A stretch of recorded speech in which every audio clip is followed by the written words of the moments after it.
Hello, my fellow eggheads. This is Liz. I'm a certified technician. Today we're going to be discussing how to connect your Bluetooth headphones to your MSI desktop or laptop computer.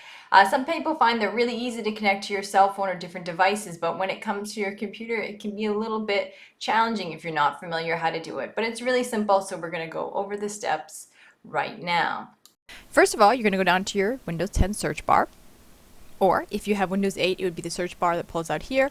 Windows 7, you would click on your start bar and use the search field there. You're going to type in Bluetooth. So we're going to go to your Bluetooth settings. And see, it pops right up there. I hit Bluetooth and other device settings.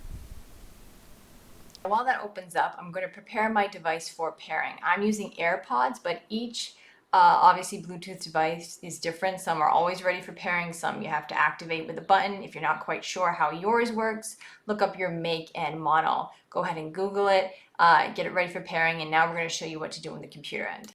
So our AirPods are open and ready for pairing. So the next step we're going to do is we're going to click on that Add Bluetooth or Other Device button. And then we're going to select the Bluetooth option. And it's going to look for a while. Sometimes it searches for a real long time. MK's AirPods, that's what I'm looking for. I'm going to double click on that.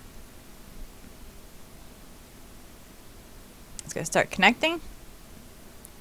And there you go, your device is ready to go.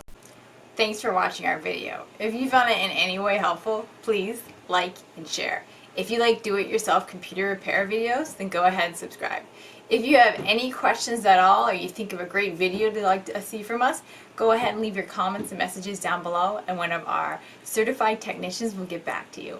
But anyway, from one egghead to another egghead, this is Liz signing out.